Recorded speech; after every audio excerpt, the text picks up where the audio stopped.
Ladies and gentlemen, welcome to Comics Evolve, where we discuss all things around comics media culture with your hosts, Andy, Jarian, and Alex. Welcome to Comics Evolve. Myself, Jarian Gibson. And I'm Alex Stroud, apparently with the hiccups. And we are back today talking about San Diego Comic-Con, along with getting caught up on some news and rumors. Looks like we're good to go everywhere. Sorry for those trying to watch on the page. We were still trying to get the followers up. And X made a change too, or Twitter, or whatever you want to call it, to where you have to have a pro account or a paid account now to be able to live stream. So we are not on there for now, maybe in the future, but we are still on YouTube, Twitch, Kick, and Trovo. And then, of course, we'll always have the audio where we listen to your podcast, so you can catch us there. So Comic-Con, big weekend. Marvel had two panels. They have a dedicated Deadpool and Wolverine panel, which we won't go into, but we will have our Deadpool and Wolverine review on Sunday, hopefully, with Andy Steed making a comeback. So we'll talk about that then, but we'll skip on to the other Marvel panel. So the main one on Saturday. So they came back to Hall H, had a big panel. Kevin Feige came out and said that they just crossed $30 billion at the box office, which is crazy, was what he said. So yeah, so the MCU over $30 billion now, and Deadpool and Wolverine got them over the finish line. And it looks like Deadpool and Wolverine will be getting $1 billion worldwide here sooner than later. I think they're already about to cross 500 million worldwide. So it's crazy too, because it's like through Monday, I think they were already about to cross 500 million or something like that. You know, I think they were over 450 million. So it's crazy that, I mean, just to think about that, I mean, not only is that a huge accomplishment, but, you know, in comparison to like other movies, this Deadpool movie just at the box office alone, it's not the same as Spider-Man No Way Home, but I mean, it's like, you know, 40-50 million shy of that movie. So, you know, at opening, and that's pretty crazy. I mean, you know, Spider-Man's obviously one of the world's most popular characters, but for Deadpool and Wolverine, there was a lot of excitement. I bet you that movie will end up doing $1.5 billion or something, you know? It broke the record for a rated R movie already for its opening weekend. So yeah, it's doing pretty good. But let's digress from that, because we are still in the spoiler ban for our group. So on Sunday, we should have the review going for that. So the first thing up, three movies were talked about. Hold on. Let me go back here. Thunderbolts, Brave New World. Three movies talked about. Sorry, I gotta look at my notes real quick. The first one up was Brave New World. So Kevin Feige said that it's a return to the grounded aspects of the Winter Soldier. He also says the Winter Soldier was a big inspiration for it. He's more of a thoughtful and cerebral character versus the strength that comes with the superpowers, talking about Captain America. But the big announcement here with this movie is we finally found out who Giancarlo Esposito is playing. He is the king of the Serpent Society. He is Seth Volker. He is Sidewinder. So that is interesting. So it's funny too, because I remember when we first had the second Captain America movie, I think, before it became before Civil War came out. It was the third Captain America movie where it was supposed to be Serpent Society originally when they announced it at Comic-Con, and now, you know, the fourth Captain America movie, the debut of Sam Wilson as Captain America on the big screen, and we are getting the Serpent Society. So a little full circle there. About time, you know. I think people have been wanting that movie. I mean, like you said, it was probably since Civil War that they've been discussing that, but I know fans have wanted them since the Winter Soldier, at least, you know. So about time, and that'll be pretty interesting. I'm curious to see if we see more members of the Serpent Society in that movie, or if it's just going to be just him and it's like a slow introduction. Didn't they say something at some point about like there would be a TV show associated with his character or something like that? Yeah, possibly. I know the original stuff, it was supposed to be heavy Serpent Society before all the reshoots happened. So I'm interested to see where it's going now, and hopefully they do more, because to bring someone like Giancarlo Esposito in, you know, you don't want to have him as a one-off, a one-and-done type of character. Yeah. Tim Blake Nelson, who also plays the leader, teased how they've written a great story for him. It's been 16 years. Tell us about him now. I can't say much. No spoilers. I want them to bring me back. He said, I didn't have a movie. I responded, I'm sorry, that's the wrong thing there. So that was Tim Blake Nelson, his return.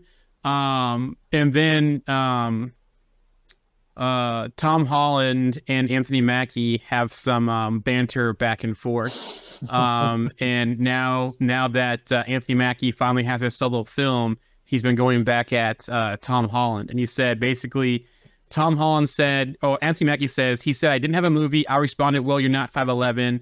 I have a movie, but you're still not 5'11". Yes, Tom Holland, explicative you, basically. And then he goes, yeah, Tom Holland, explicative you, about getting finally his own movie. So that little banter's back and forth. And I saw some stuff today where he's telling that Zendaya has to find someone else to go with because he's taking Tom Holland to the premiere with them. So that's funny. I think it's really funny too, because I feel like this kind of goes back to, it was some years ago where they were kind of having a little banter in like a chat on stage somewhere. I don't remember exactly. Maybe it was Comic-Con or not.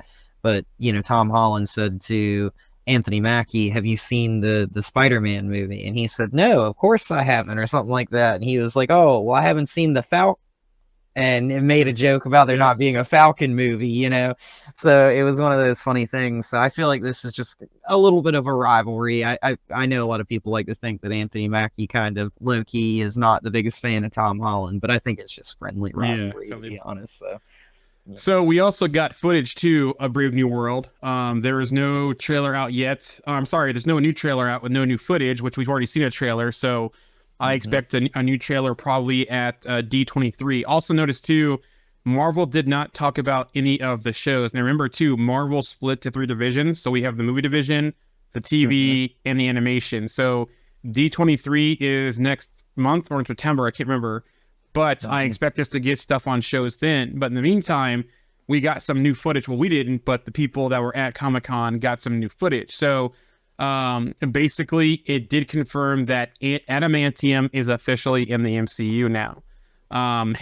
Basically, the video description was Harrison Ford invites world leaders to the White House and says that the celestial mass allowed him to create Adamantium. So there you go. Team up from Eternals. Will he turn in Captain America Brave New World and be the source of Adamantium in the MCU, which, Alex, you called that like months ago. I think when we did the Eternals review, we were talking about that. Yeah, I mean, I was just kind of hoping that, they would kind of be, Adamantium would be kind of connected to Cersei and be like, hey, this is a new material that she created, because her powers were matter, and she could basically transform matter. So I was kind of hoping that they would do that. I don't know if they'll actually go all that deep. I mean, it sounds like they're definitely going to go that, it has adamantium, but maybe it was there before, that it's just all Celestials have it. Maybe it's one of those things that Cersei made it, but I hope that they do that just to make that Eternals movie a little bit more relevant in the MCU. Yep. I mean, obviously we're going to see, Tiamat now.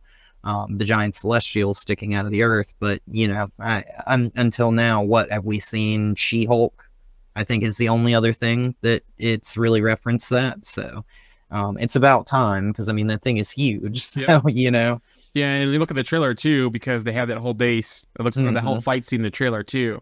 Other footage shown: Harrison Ford playing Thaddeus Ross, turns into the Red Hulk right in front of the White House while giving a speech. So basically, at the podium at the White House, we have Red Hulk. Harrison Ford had to say, I am Thaddeus, and I am proud to become a member of the Marvel Universe. I think this film turned out to be fantastic, marvelous, even. So he has high praises to say for that. So it does sound pretty cool about Brave New World. It looks like he's going to out himself.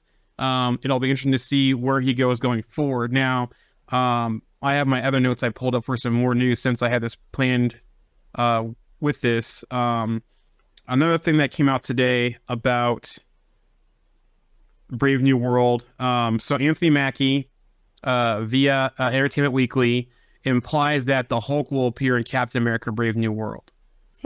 He says the events of Hulk in his film don't pertain to this movie at all, but when he shows up, his world, his universe, his story is completely separate from the way we utilize him in our story.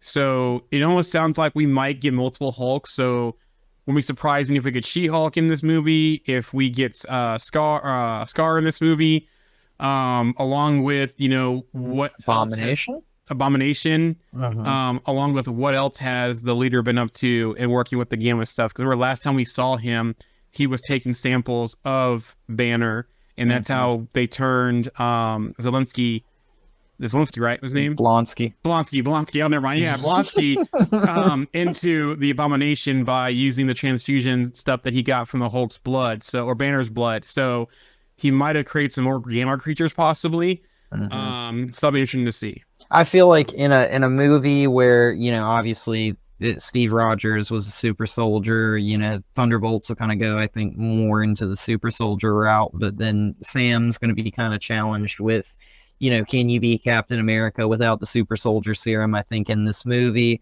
I think Abomination, I would almost make it a bet that I believe that he's got to be at least referenced in this movie, since he took the super soldier serum and took the Gamma.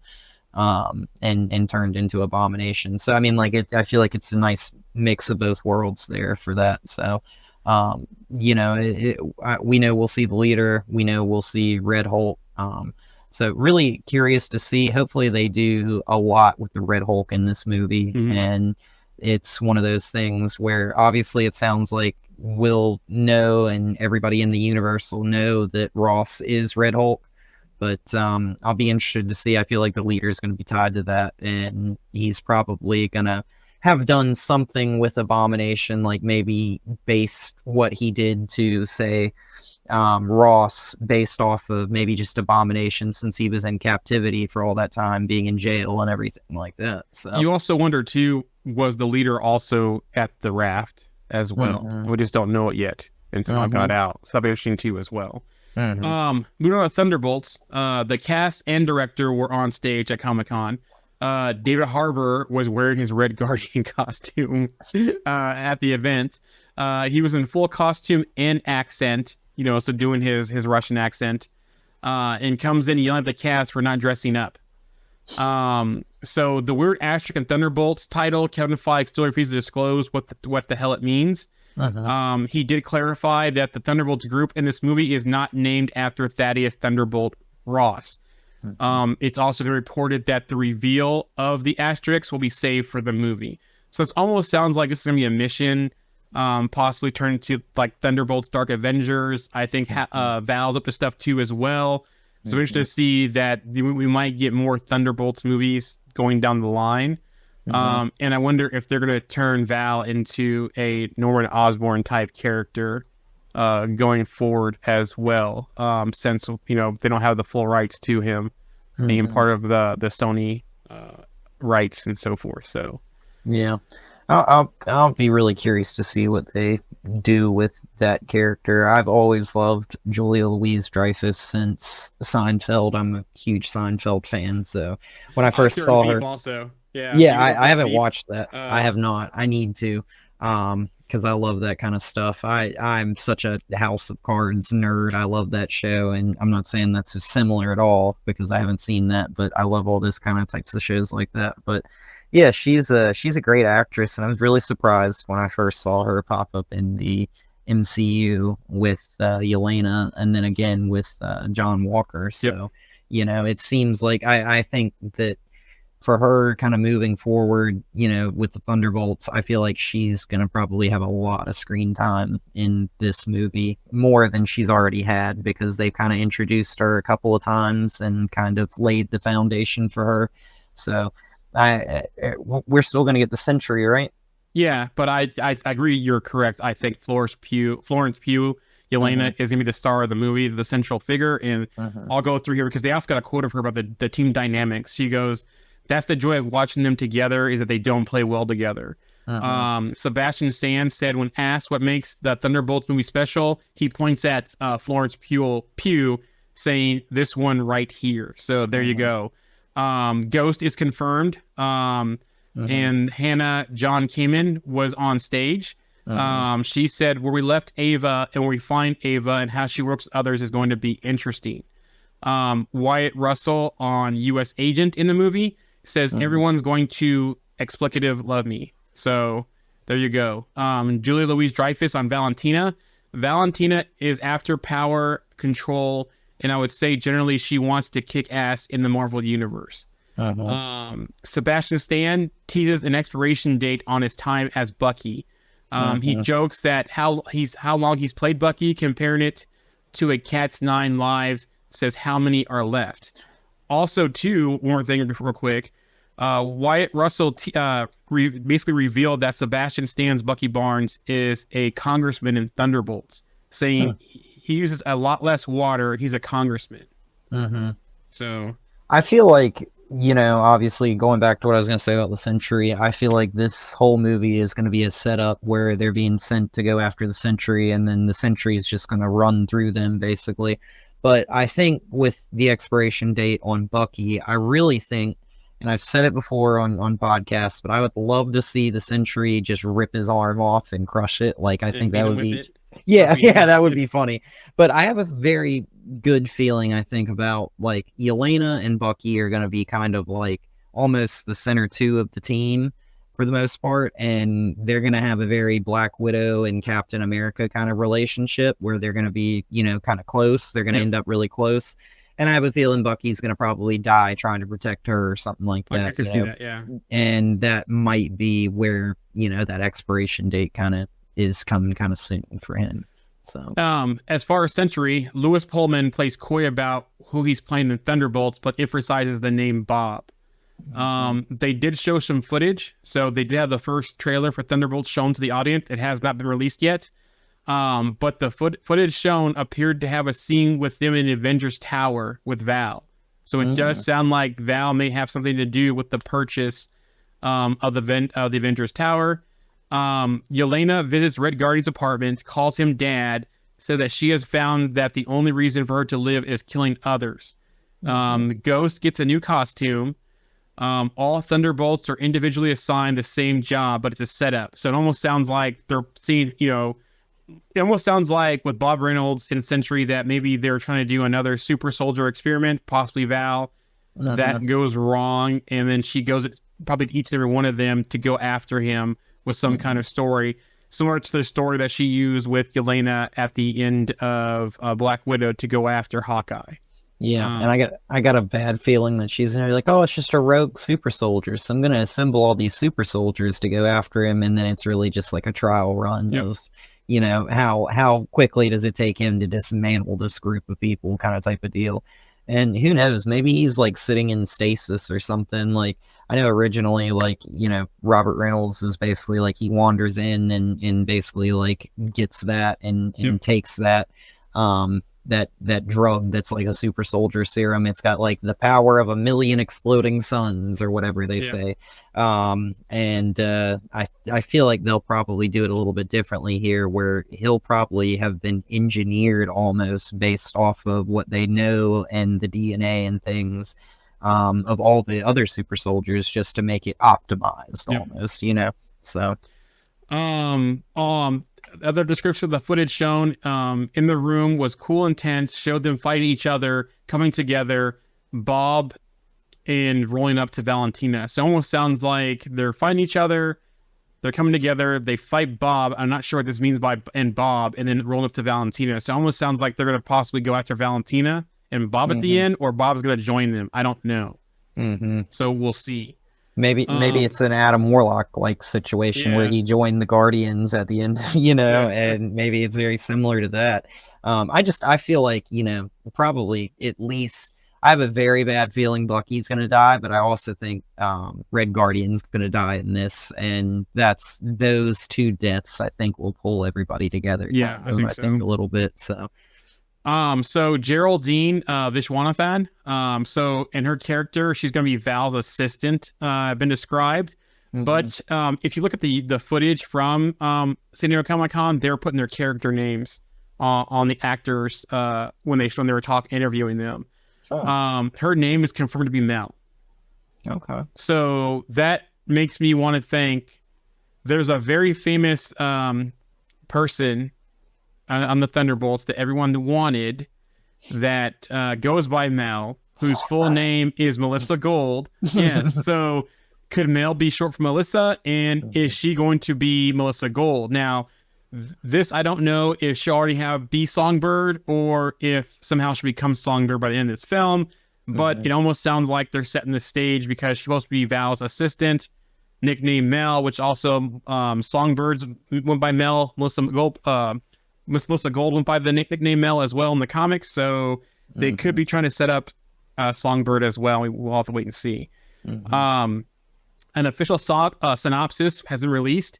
Marvel Studios and crew of indie veterans who definitely sold out present Thunderbolts, an irrelevant team-up featuring depressed assassin Yelena Belova alongside the MCU's least anticipated band of misfits. So, interesting. Yep. Next up was Fantastic Four, which they did show some footage, some pre-shoot material. The entire cast was on stage as well. They went basically from Comic-Con in San Diego directly to, I believe, London is where they're filming. To start shooting this week. Like there's already set photos out there as well. Okay. But basically it teased the Future Foundation. It's described as a set in the retro future of the 60s. Pre-shoot material was shown that was shot in 4:3 aspect. Pedro Pascal has an old school accent as Reed Richards, teaching a science class. The movie got a new title too. So up until now, it was called Fantastic Four. Now it's called Fantastic Four First Steps, revealed by Kevin Feige. He also says it will stay true to the comics.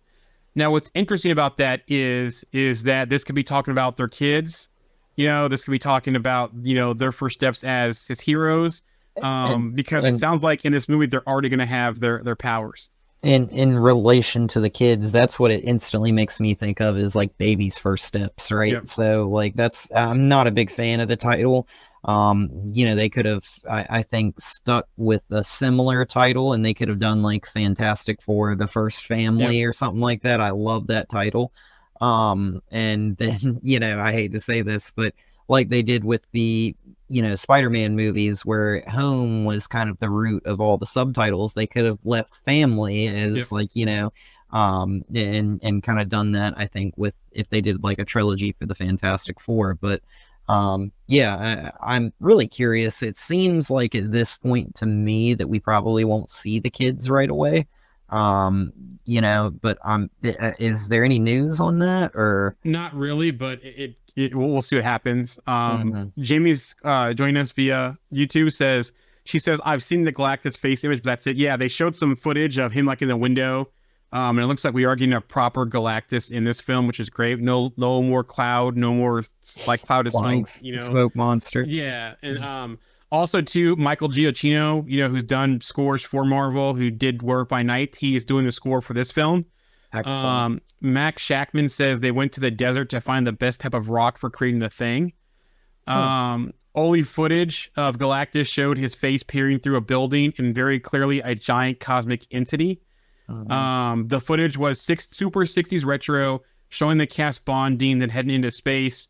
We're all going to work hard to bring the theme of the family to this film. They also had the Fantastic Car hovering over the Hall H when they came in. They will appear in the upcoming Avengers films. So that's good. Matt Shackman says, Pedro Pascal on joining the Fantastic Four. Matt Shackman and I have known each other for 25 years, and we had the same talent manager, and he almost became my roommate in 1999, but he saw the place and said no. Via Entertainment Weekly, let's start this thing off on a completely new foot. So we are beginning just after they get their power. So no origin story, nothing like that. I would love to see this where they're on a couch, like in the cartoon, like the very first episode of the old cartoon, where they're like on a talk show on a couch and they're telling their story. That would be kind of cool for this film as well. But yeah, that's it for Fantastic Four. But the big news was they talked about the next two Avengers movies. So the Russo brothers are set to direct both Avengers.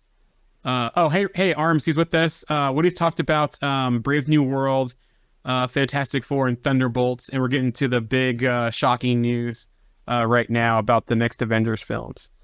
So the Russo brothers are set to direct both Avengers 5 and Avengers Secret Wars.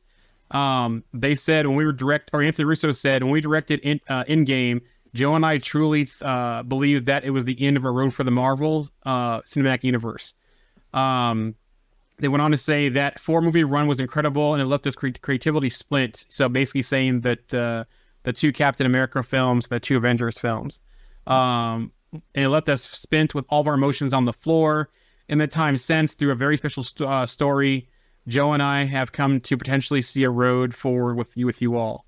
They're not gonna be alone though in this endeavor. Stephen McFeely will also be writing the 2 films, and we are no longer in the Kang Dynasty. It is going to be Avengers Doomsday as the title for Avengers 5. So now it's going to be Avengers Doomsday and Avengers Secret Wars. Now, when I said that they had familiarity with Steve McFeely, he also co-wrote Endgame and Infinity War. I don't know how I feel about these 3 back together again, because while Endgame and Infinity War are good movies, they left that huge plot hole with Cap Return the Stones, and I hope we don't get anything like that again. So, we'll see. They also, the one good thing about the Russos and all this is that they were pretty big on Captain America and stuff like that. They're not going to have that same Captain America, Chris Rogers, Chris Evans anymore, or Steve Rogers, Chris Evans anymore. So RMC says they want that paycheck. I'm glad they are back though. Yeah, I don't know. I have mixed feelings on this. I wouldn't have mind, and I've been very vocal with this in the past, where I wouldn't have mind seeing like a team up.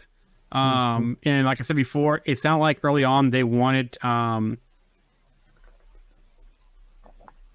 director from Deadpool Wolverine. Levy.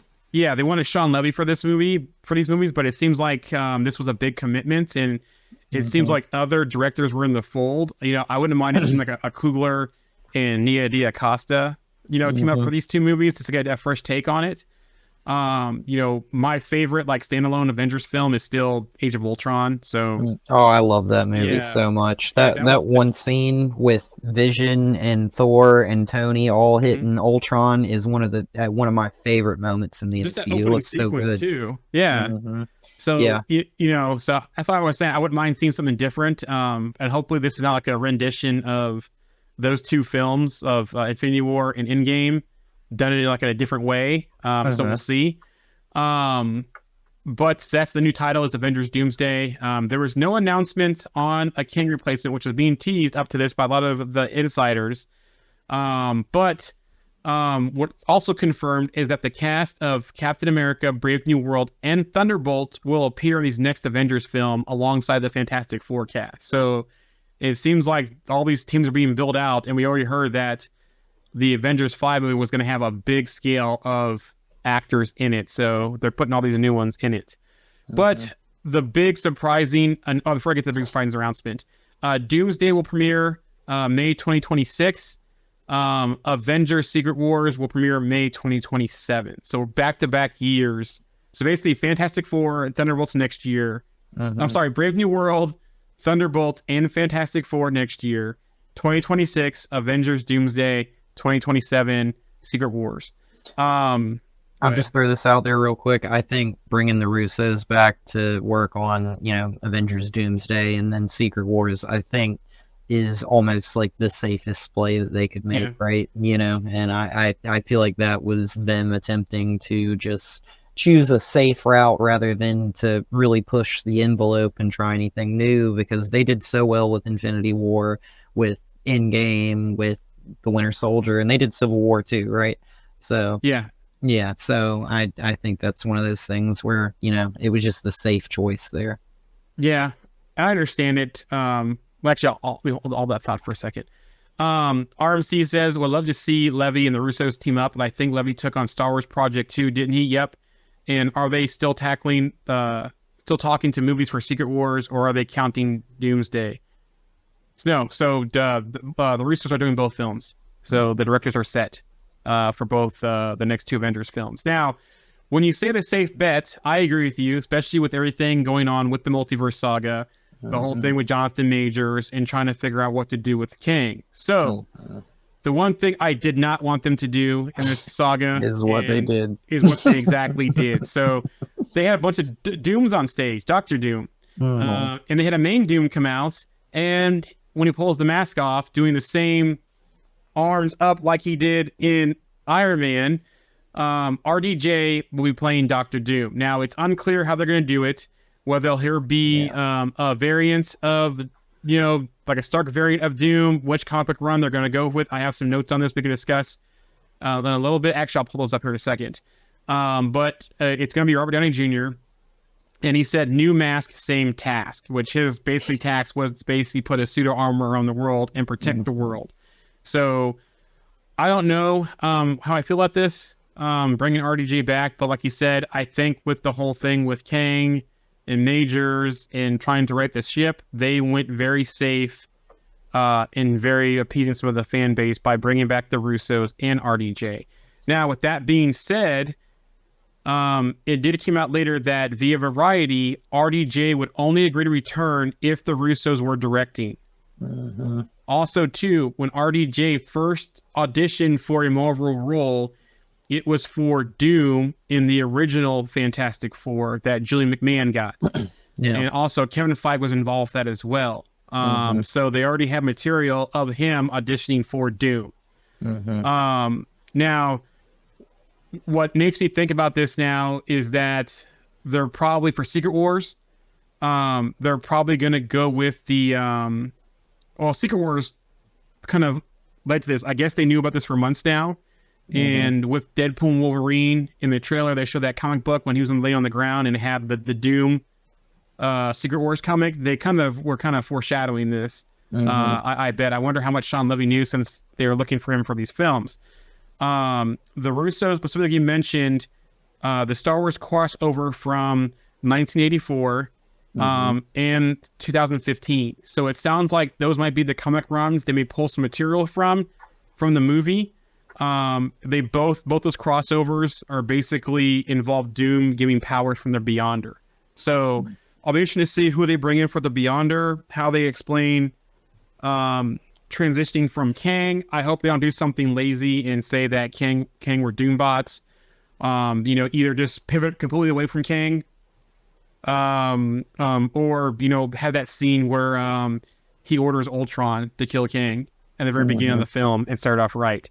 Hold real quick. Jimmy Cloud via the chat here says, I've been so impressed if they had cast, I wouldn't have been so impressed if they cast RDJ, filmed everything and it never leaked and was only revealed at the premiere. That would have been impressive. Yes. I'm interested to see, because I don't know if they're going to have a disfigured face. I don't know if they're not going to show his face. There are some comic runs that have some crossover with Iron Man.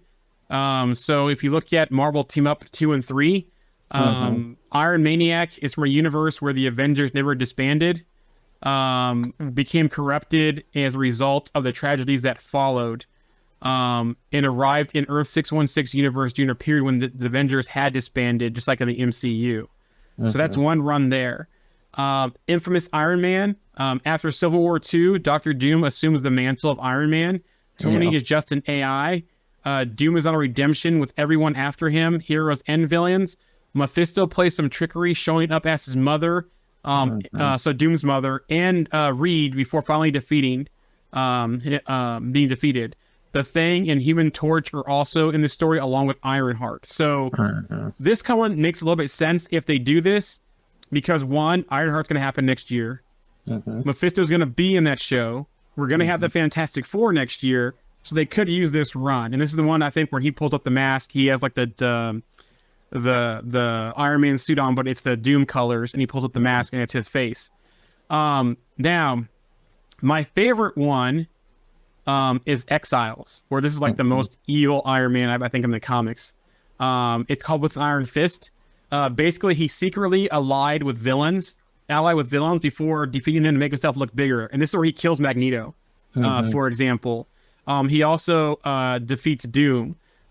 He created a disease to then release a cure to become president of the United States. He also used his technology to create natural disasters before stopping them to basically, for them to turn him to help, he became emperor. And Doom, Magneto were all involved in this. He defeated them both. He also killed Reed Richards in this one. He took Doom's cloak and he wore it as well. Now, the one thing about this too is that this had the Inhumans in it, where basically Reed gave Sue Storm some technology to help hide them and protect them, and basically sent her down to Atlian to go with the Inhumans, where he couldn't really get into. Now, we don't have Inhumans anymore, of course, in the MCU, but they could basically do something like this with this. They could go off this run, basically, have Reed get killed in another universe. Sue goes off with some technology, maybe some time traveling, some universe jumping technology. Maybe he reverse engineers that, and they basically use that as a battle world type thing going against Emperor Stark. They could make, because Wolverine was an exile too in this comic. The exiles were kind of the team to go after these people and kind of help things and so forth. So what they could do is now, after the events of Deadpool, and I won't say anything else about this, but they could use from the events of Deadpool, make them the TVA Exiles team, and then they could basically, with Sue Storm, start pulling people from other universes to go after Emperor Stark and defeat him. That's one thing they could go with this. The other one was one more I had here. The other one you could look at is the What If Iron Man Demon in an Armor. So that's if they do any kind of variant crossover stuff. Maybe they won't. Maybe I'm just thinking too much into this. Maybe they're going to be straight Doctor Doom and not even reference Iron Man. But I don't think they're going to hide his face at all. Just for the fact that, how would you love to see the on-screen reaction when Peter Parker comes across him, right, and looks at him as like, Tony, and he's like, no, I'm Doom. Think about that scene on screen, seeing that, or think about just any other Avengers, Thor, any of the other ones that we saw at the events of Endgame, Rhodey, Pepper, anyone from the events of Endgame, thinking that he pulls the mask off if they don't go with the disfiguration and that kind of stuff. Unless they're, like I said, unless they're going to completely ignore that and so forth. So I will say this: I'm not incredibly excited about RDJ playing the character, but I could totally see them doing a couple of things, and one of those is, we've already seen in What If them kind of explore a universe where Ultron won, and that I would honestly like to see, and I think they could do this. Let's pretend it's Tony Stark, and that becomes Doom, and it's not what we want, but let's pretend that it is.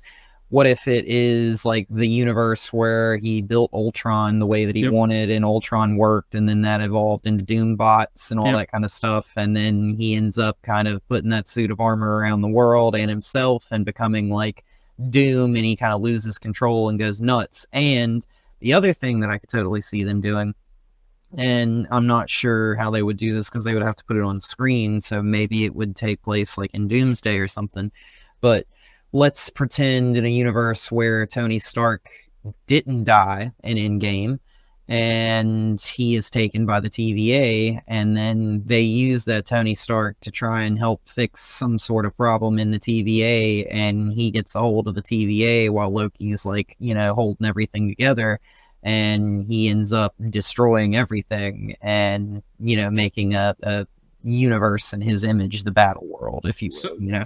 So what he could do, and I like this idea, I'm add on to it here. So maybe the threat the TVA brings him in for is the Beyonders.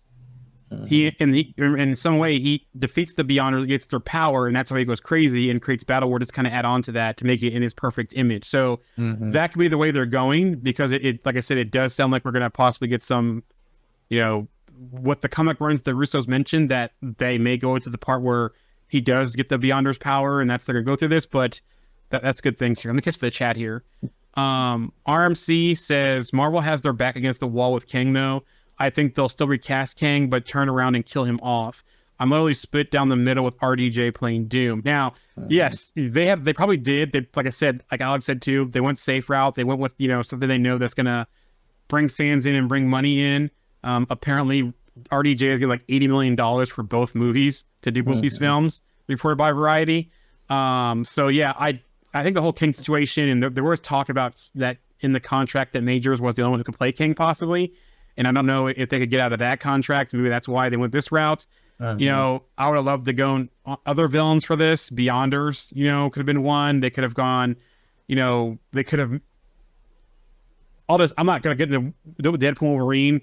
They could have made Cassandra Nova the villain, you know, that kind of stuff. There's ways they could have done this. So RMC also says, I think it'll be good, no question about that, really, but would have liked to see someone else get a shot like Murphy. Yep, Cillian Murphy, Mads Mikkelsen. Yes. Maybe we get him when they recast everyone with the reset. RDJ, only 2 movies. Yeah, if they do the reset, you know, so we'll see. Hold on, one more second here. A couple more things. Didn't we see the new Ultimates to figure out what they're doing? Ultimate number 4, I think. Yeah, there's some stuff now in the new Ultimates about this that's there.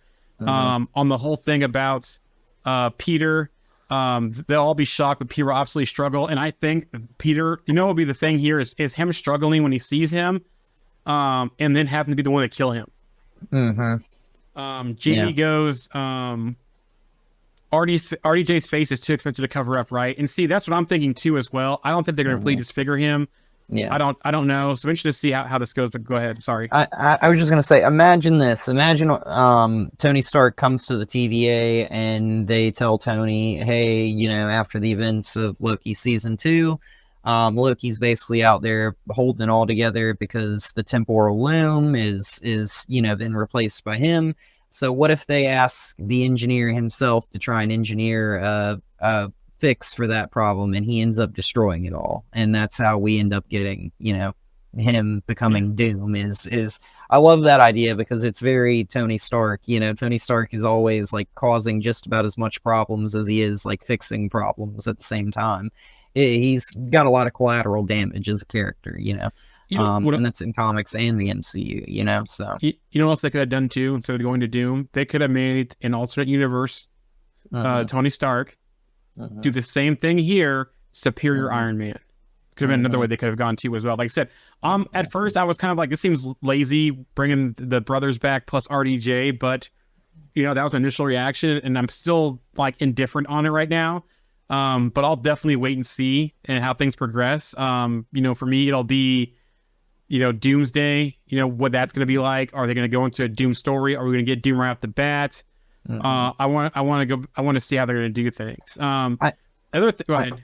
I was just going to say, I will say this. I think with everything going on with Majors and everything in that problem and them kind of having to move forward, I think this was one of those things where they were just basically like, hey, you know, what can we do here? Well, everybody loves RDJ. So, like, people are just going to accept him. Like, people have been wanting him back as Iron Man. Let's just bring him back as somebody else. And, you know, a majority of people are going to just accept it and smile and take it. And they're not going to really put up a fight because he was a backbone of the MCU for quite some time. He kicked off the MCU. So, yes. So, I mean, you know, for him, like, you know, I know years ago he said he was going to put down the jersey and kind of move on and get past Iron Man. He won an Oscar for Oppenheimer, didn't he?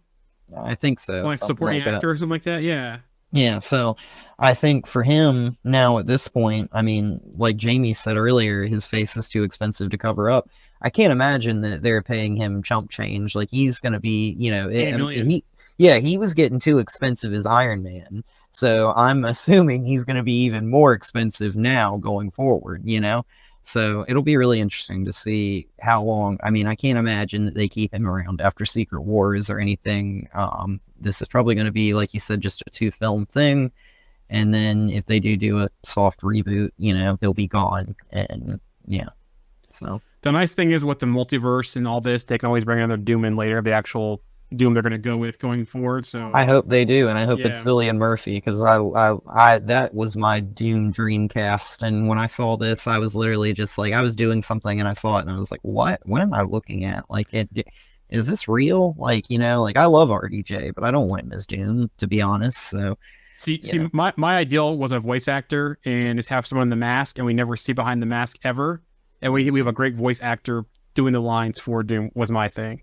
RMC says, I think they can take more risk again when they start getting back to success they had pre-COVID. I think right now they need the safe bets, not for the money, but mostly fans. But the thing is, though, they're going to make over $1 billion with Deadpool and Wolverine. So, in the looks of Brave New World, and then Thunderbolt and Fantastic Four, I think we're just getting out of that pre-COVID lump. And honestly, I thought Captain Marvel would have been that first one to do that back on track, but with the strikes and the marketing, because the Marvels, that's been very popular on Disney Plus, and it's sad that a film's success is only done by the box office, not streaming numbers, not anything else. But I understand that movie was expensive to make, and they wanted to make their net back on that, cover the net on that movie. So I get that, but yeah. Anyways, Jimmy goes, the Oscar prices, that Oscar to the price is up. So, yes, definitely. Yeah, there you go. I was kind of shocked and not surprised at the same time that we didn't get any more of the slate of movies, that we only got the release dates for Fantastic Four and the 2 Avengers movies, and Thunderbolts, talked about. We didn't get any other gaps filled. My one thing about this is that I think they, instead of going in with the Avengers movies now, they probably should have waited on that. Maybe until next year at Comic-Con, for example, waited on that. What I thought they probably should have done is probably, we have some new blood in the MCU. We have some big hitters that they could have also banked on. Doctor Strange 3, for example, that would have been a great announcement instead of this, right? A Shang-Chi 2, right? Shang-Chi was a huge film and a great film.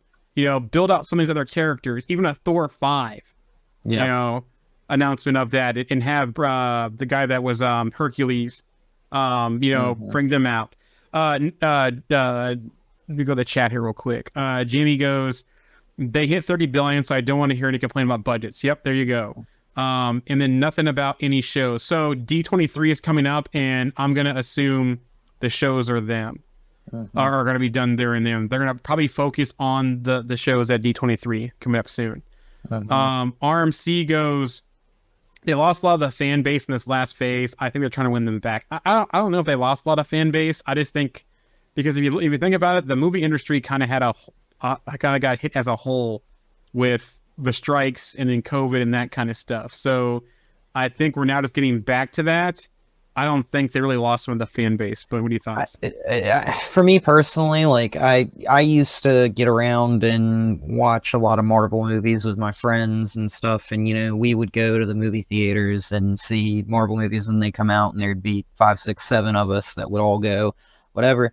I have noticed that since we got to the multiverse stuff, and since we got to the everything's kind of just going every which direction and everything, people have almost, in my opinion, in my personal circles, lost interest, because I don't think that they understand everything that's happening, and they're confused. And obviously Marvel wants you to go out and watch every movie and every project and stuff like that, but I don't think that a lot of projects capture people here as much as they used to. And for whatever reason, I think a lot of that just has to do with people are confused, it's not as straightforward as it was. And I think that, I hate to say this, but Jamie mentioned the shows in the comments, but I almost think that the shows kind of hurt them in a way, because a lot of people I know were oh great, now I got to watch TV shows too. A movie's 2 hours, but now if a TV show's 8 episodes,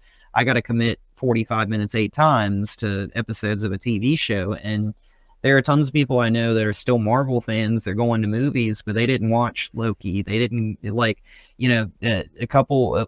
I went to go see Deadpool with and Wolverine with 3 people, and I was the only one out of the 4 of us that had seen Loki all the way through. And one of those it was my girlfriend. We're watching Loki right now, but we didn't make it all the way to the end. And so it's one of those things. I think that there are so many TV shows and so many projects now that I think a lot of people are just overwhelmed by the amount of content almost. And not saying it's like negative, but I think at a certain point it's like you have like such a big wave of content. It's like, where do I start? And do I have enough time to commit to this? Like, because it's a lot. It really is. And I think it's kind of grasps certain fans a little bit more, because a lot of us are going to watch Marvel content regardless of what it is, because we love all the characters. And some people are like, hey, like people I know that didn't watch WandaVision, they're like confused on why they should watch WandaVision, but then they watch Multiverse of Madness and they're like, why does it feel like this movie starts off weird? Why is Wanda the way that she is in this movie? And it's like, well, you got to go watch WandaVision. And they're like, oh, well, I didn't watch WandaVision, so that's why it was like that, So I think the TV shows just kind of hurt us a little bit, I think, like for the collective fans, but obviously I want more TV shows. I want more content in general. I just don't want it to be diluted, I guess. So I agree with you on some, and thinking back on Armsy's comment about the lost law of the fan base, I think the hardcore fans are watching all the content. I think it's the more general fans that only know certain characters, and that's why I think, Deadpool Wolverine, because Wolverine was a popular character, and his whole Hugh Jackman's history with the movies and that kind of stuff. Plus you get, Ryan Reynolds behind it with Deadpool and just what he's done with Deadpool and how he markets and that kind of stuff. So I get that, and it's going to bring back a lot of the casual fan base back with some of these films, but you can't keep going every project, every film with the big heavy hitters though. It's like you got to have, I don't want to see every film of the same characters. I want to see some more other character stories. Now, one thing I would suggest though is that the one thing that grinds my gears, and I go see a film in the movie theater, there are 30 minutes of previews of other movies. Yes. Now, instead of using that 30 minutes of showing us previews and that kind of stuff, why don't they just change that out or even Marvel could say, hey, you know what? We're going to have an extra 20 or 30 minutes on our showtime.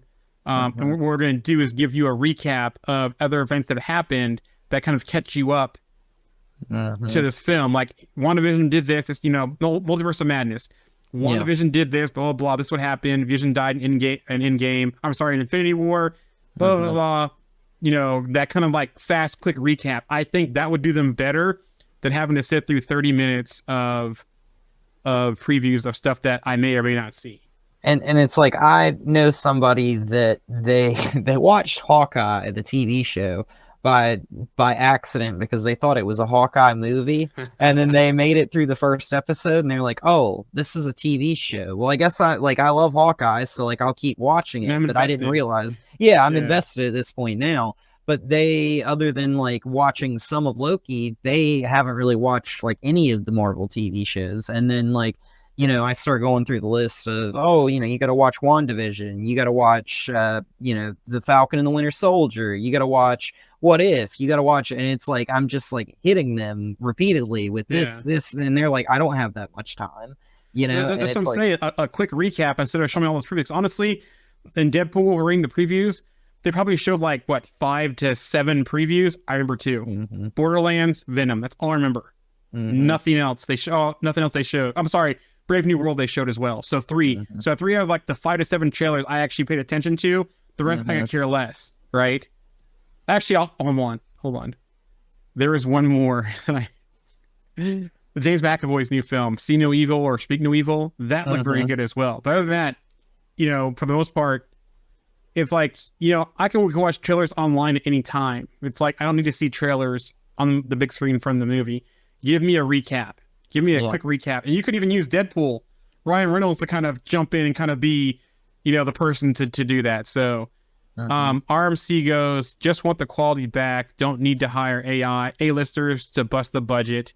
Up-and-comers, use up-and-comers that can get cheap as long as they can act and have a great script. They do great. Yeah, and I agree with that too. I agree that you have to have some of your long stays, but if I have to rant on one thing, it's the Disney Plus show budgets, especially when the shows aren't that great. I'm talking about You Secret Invasion, maybe you see that kind of stuff. You don't need the big blockbuster budgets for those Disney Plus shows. And I want to say like Secret Invasion had a budget of like $250 million or something. That was like $50 million more than Deadpool and Wolverine. And you're like, what did you spend that money on? Because like I can see what they spent the money on in that movie, but like in that TV show, it's like, you know, I get it, like scrolls and whatnot, but it's like, you know, for that TV show, I just really think that, you know, maybe they just gave it all to actors for their salaries or something, you know. I'm not sure, but like, you know, it just, a lot of TV shows like Secret Invasion, like I was excited for that show, and then after watching it, it's like we didn't really need this, in my opinion. It was great seeing Samuel L. Jackson back. It, you know, I didn't hate Amelia Clark's character really until the end, and then I didn't really understand why they did what they did. And then, you know, Gravik was a pretty solid villain, and I didn't like what they did with him at the end and everything. And the other thing that I'll throw out there is Disney needs to stop killing villains and everything. Like, you know, leave it open. Like, let them exist. Like, they can go to jail. They can be put down for a while and come back.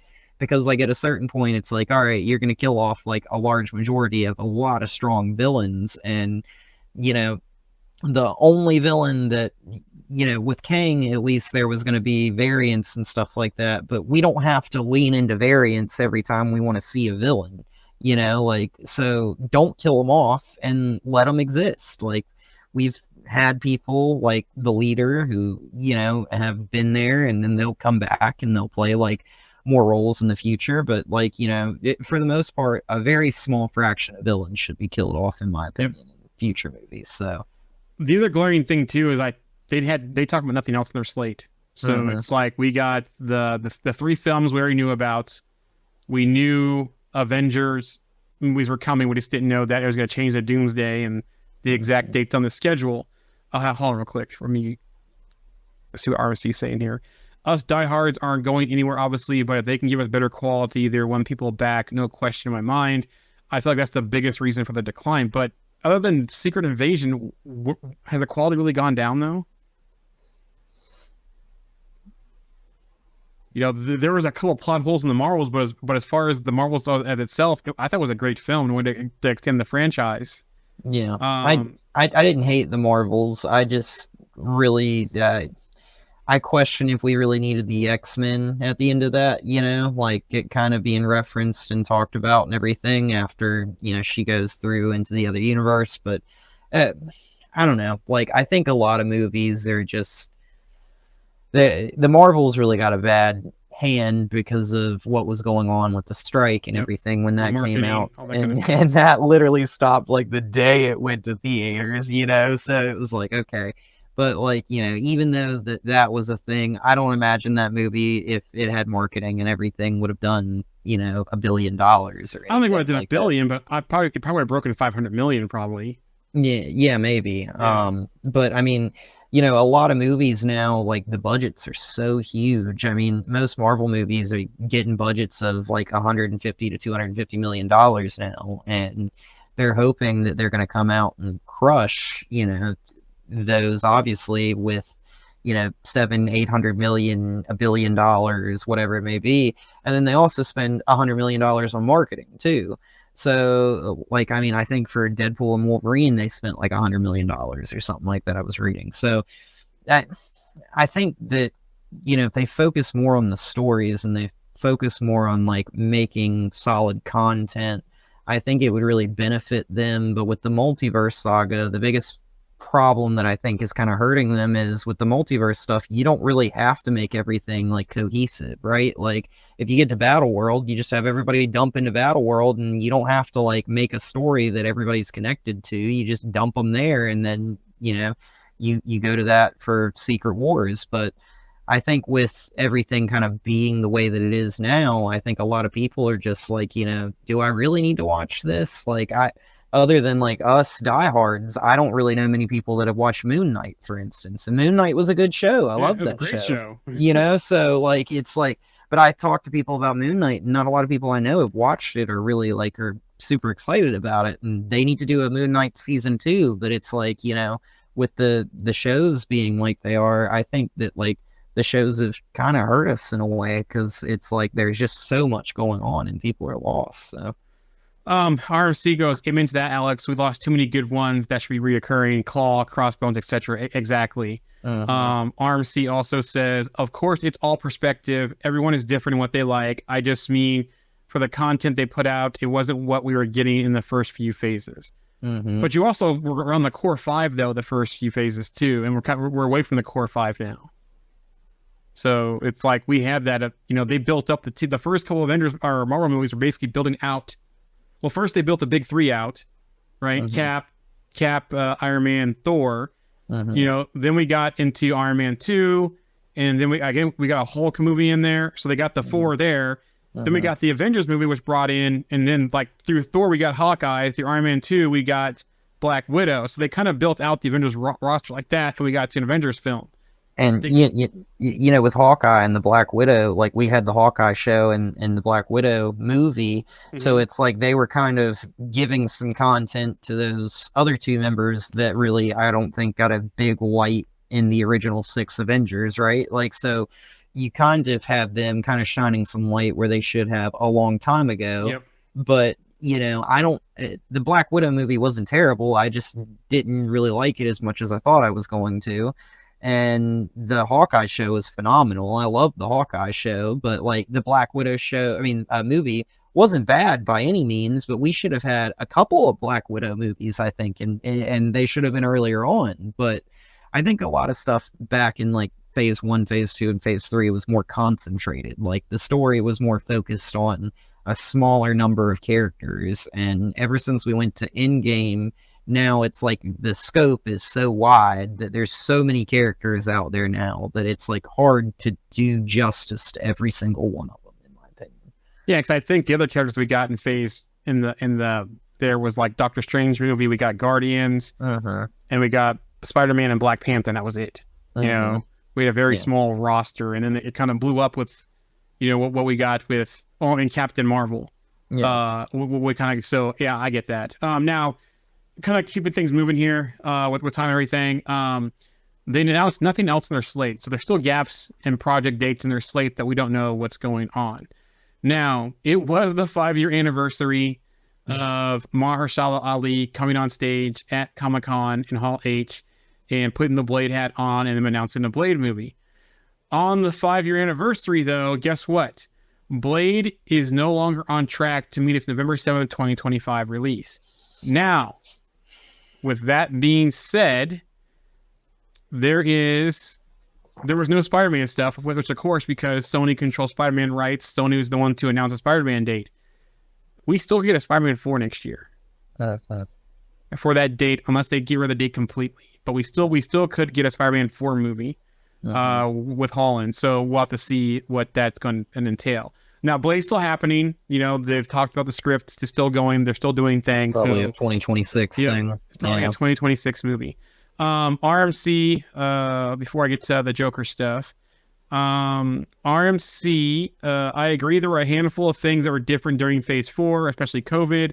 Sounds like I'm complaining, but I'm not, LOL. Just relating it to the reason why I think they lost some fans. And that's fair. And no one's thinking that you're complaining. We're having a dialogue here. This is a safe space. I'm gonna complain for a second. There were 3 Blade movies made with Wesley Snipes that came out in less time than it will be that we got 1 Blade movie in the MCU. Don't get me going. We gotta Blade. RMC also says, I feel like they're getting the train back on the track, though. That seems clear.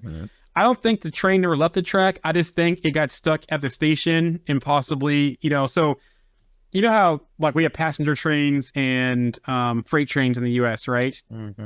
And typically freight trains have all the right of way on all of the tracks here in the US.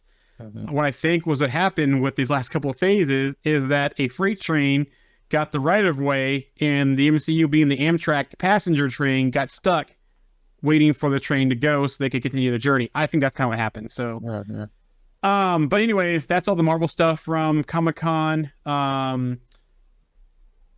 Joker news. So just so you know, actually, I'll come back to this later because this is not part of Comic-Con.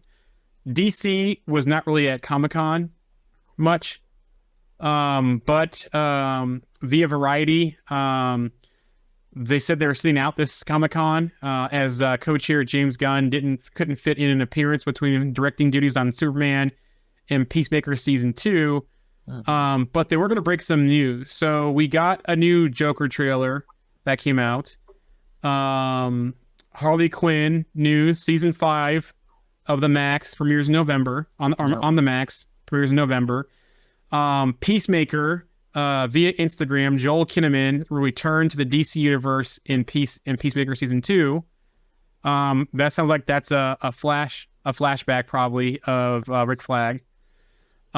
Superman and Lois had a panel there. They had a trailer come out as well. October 17th will be a 2-hour premiere for the final season. Other DC news. Actually, I'll come back to the other DC news. The boys were at Comic-Con as well. Okay. So they had all the cast out there. There's a huge picture of all the cast together. Jensen Ackles' Soldier Boy is confirmed to return in the final season. The writers have been working on the final season for 2 months of The Boys. Via Variety, Jensen Ackles' Soldier Boy will be a significant part of the final season. There's a lot of good father-son emotion between him and Homelander, so we never really got a chance to play that we're really interested in. But also, too, from The Boys, that was reported just after Comic-Con, so I'll just do this now. Via Games Radar, Soldier Boy's main goal in the final season will be to kill Billy Butcher. So they said he's an excellent antagonist to switch sides and basically, be with the Supes. So I think that I think with Homelander too, like with Soldier Boy being his father in the show, I think that's going to be one of those things where like he's been trying to be a father to Ryan and has not really been succeeding in every way. And I think Soldier Boy kind of coming around to be like a father figure to him is going to really kind of impact Homelander, and his attention, I think, is going to shift away from Ryan and towards Soldier Boy a little bit. And it might cause some more stress to be between him and Ryan, I think, moving forward. And that's where kind of Ryan is going to come back to Butcher. Yeah. Or I should say, the Kessler. Kessler. Yeah. But yeah, I mean, like, I think that's where we're going with this, and I'm a little bit surprised that I love Jensen Ackles, so I'll always take more Jensen Ackles. I'm sure you're going to get to a show that you might mention here in a second, and I'll talk more about that. But I'm not going to complain, but I just hope that they actually bring Jared Padalecki into for the next season. He's gonna be the Thor person. I gotta see the Eternity Gauntlet. Yep, the Children of Stormfront. Speaking of Soldier Boy in Stormfront, they made an announcement. So we thought that after the Boys, what was gonna be next? What would be more Gen V, other projects? Well, there's gonna be a new project in the Soup universe. Introducing the next deranged entry into the world of the Boys, Vought Rising, starring Jensen Ackles, Aya Cash, set in the 1950s, exploring the early exploits of Soldier Boy in the Soup as Stormfront. Only advice for now is to keep your hands off the explicative shield.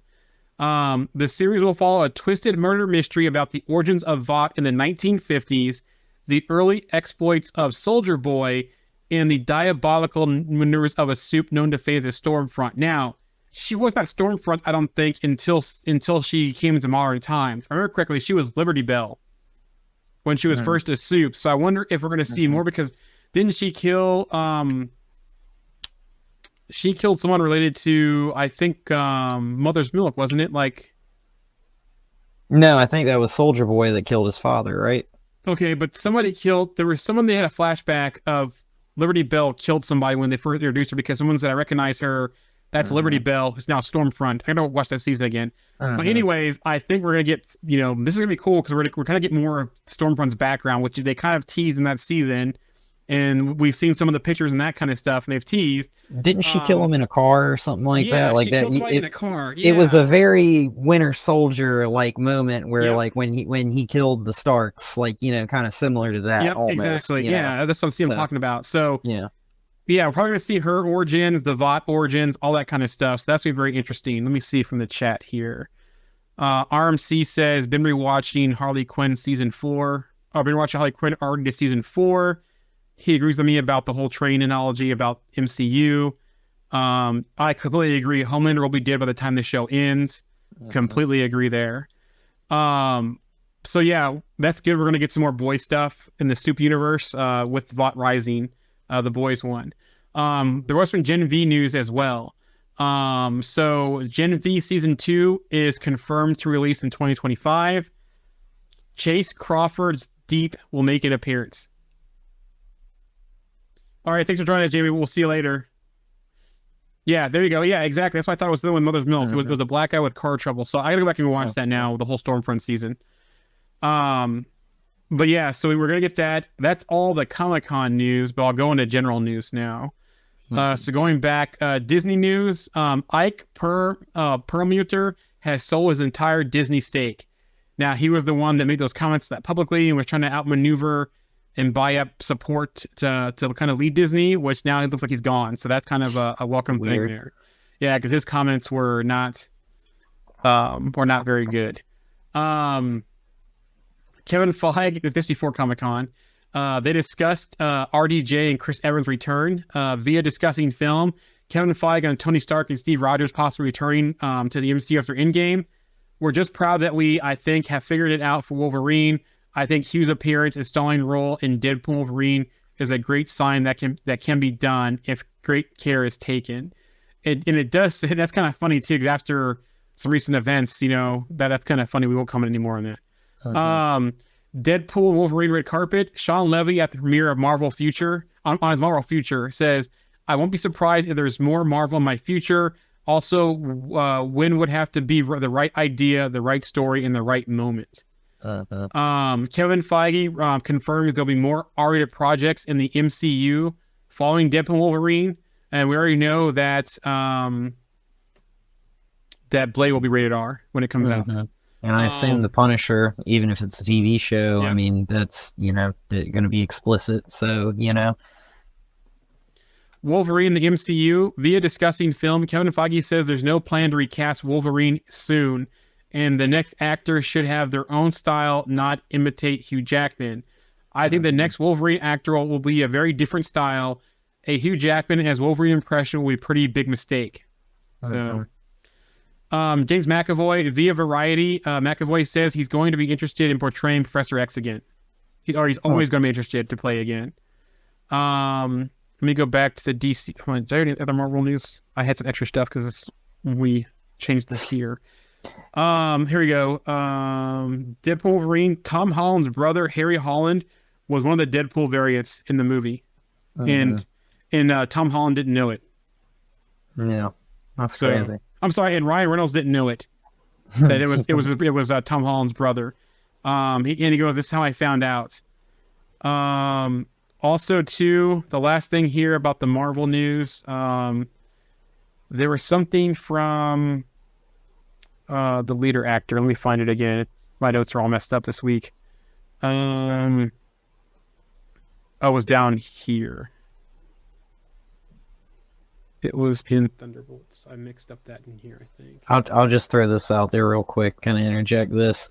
Talking about James McAvoy coming back, it would have been so funny. I think somebody's made this joke already, but if he would have come back and played Cassandra Nova, and it would have been like Split, you know, like Patricia? Yeah, it's me, Patricia, you know, like it would have been so funny to see that. I think I would have laughed the whole time because, you know, they are twins, so it would have been funny. But I believe Levy did take on a Star Wars project, RMC. Well, you know what's funny though? So the same month that Fantastic Four comes out is the same month that the Grogu and Mandalorian film comes out. So Pedro Pascal will be leading two films in the same month of 2025. wow, Yeah. that's crazy. Here we go. So Tim Blake via EW. requested a practical portrayal of the leader in Brave New World. I really wanted to have the weight and feel of the character and have the deformation of the character and have the other actors experience that. So there's going to be no special effects for the leader. It's all going to be practical effects. Oh, that's cool. Yeah. Let me see here. What was the other news here? Oh, you're back. It was DC stuff. The Joker, according to closed captions in the new trailer, Harvey Dent will appear or be referenced in the film. So if you watch the newest trailer and turn the closed captions on, which I always do now, watch the trailers, you see them talk about Harvey Dent. Harvey Dent, can we trust him? Yeah. Via Empire Online, Todd Phillips says that Joaquin Phoenix's Joker will never become the Gotham clown prince of crime. Arthur clearly is not a criminal mastermind. He was never that. So, the Penguin trailer also released during Comic-Con as well. But via Entertainment Weekly, the Penguin takes place 1 week after the first film of the Batman and leads directly into the Batman 2. Basically says we are a bridge between the two films. It's a Scarface story described by Lauren LaFranc, who's the lead writer and showrunner. It's a rise to power story of Oz before he really makes it to the top. The Penguin centers on an intense power vacuum that formed from the death of mobster Carmine Falcone. Matt Reeves and Dylan Clark are actively looking for the new Batman spin-off series. So Interesting. yeah, I think that's all I have for the news today. At least the RMC says. I wanted to see a shot of Charles and Cassandra fighting in the room. I'm surprised they didn't do that, especially with how with Ryan Reynolds is in Deadpool, that they didn't, give us any kind of shot on that. That would be kind of cool to see on the screen. I will throw out a couple of DC things. I heard that they did mention that there will be a new DC logo. It's out there. Yeah, and that's going to be out there. And then the other thing, which I haven't watched yet, is we do have Kite Man out there, the animated show. So, that's kind of the spinoff of the Harley Quinn show. So, haven't seen it yet, but, I made a joke the other day. It kind of reminds me of a mixture of the Harley Quinn show and Cheers, because it seems like in just the trailer, a lot of it takes place in a bar. So, I'm sure it might be different, but yeah, that's kind of random and exciting. I'm looking forward to watching that at some point. So I think there's a Hitmonkey is coming out soon, or is out too as well. The new season. I got to double check on that one. Okay. RMC says Penguin looks so good. And it does look good. I actually like what Matt Reeves is doing. Hopefully Gunn leaves him alone and lets him cook. Yeah, I think, with all of that, that's the stuff that's been like battle tested, right? Like the Batman and the Joker franchise. I think the Joker franchise made over $1 billion in its first movie. So I would imagine the second one will probably do really well. I love Lady Gaga as Harley Quinn. I actually like her more than Robbie, to be honest. She was like she would have been who I would have chosen a long time ago, but and she does great in AHS in a couple of different roles. So I honestly think that, the Joker, I'm not a big fan of the Joker movie, but when you kind of zoom out and you kind of really take off what you know about the Joker and you watch that movie, it's not a bad movie, and I love, of course, Matt Reeves, the Batman. So yeah, I've only seen Lady Gaga in one film, and that was the film with the actor who voiced Raccoon, Bradley Cooper. Yeah, A Star Is Born. I think that's the only film I've ever seen her in that I can remember. I hope she does. The one thing I liked about Margot Robbie as Harley Quinn is she caught the crazy pretty well. That was the one thing that she did really well as Harley Quinn, was the crazy part. But we'll wait and see. I'm not, the trailer looked good, but it didn't really excite me really well. That might be a stream one for me. I don't know. But I'll have to wait and see how she does in the film though. Also, too, I forgot to mention, the Superman film has wrapped filming as well. Oh, so nice. Post production. So very nice. RMC says Kite Man is funny. I've been watching. His girlfriend looks different than she did in the HQ show.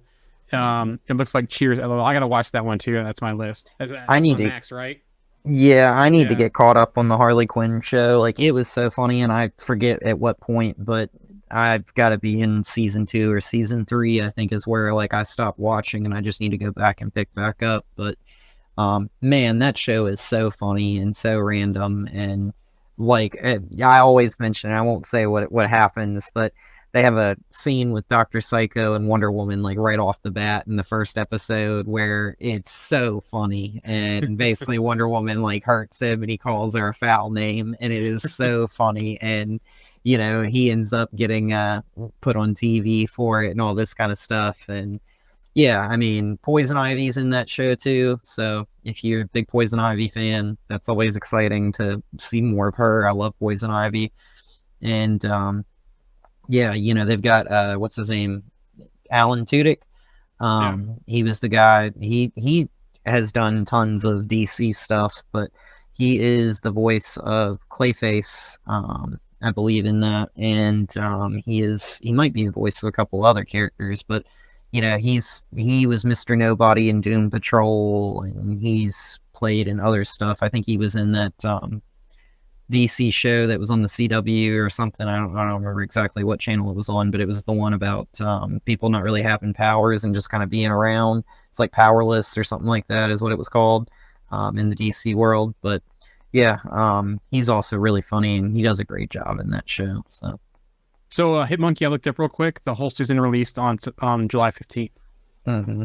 So it's out there on Hulu. Okay, so just 15 days ago. And I thought I saw something about they wanted to cross over Hitmonkey with Deadpool 2 as well. Mm-hmm. Well, wasn't there supposed to be like a Deadpool animation at some point? Yeah, I thought so, but I'm not sure what happened with that. So that would have been interesting if there was a Deadpool animation and then there was the Hitmonkey show and they crossed them over and they did that. That would have been really funny. So.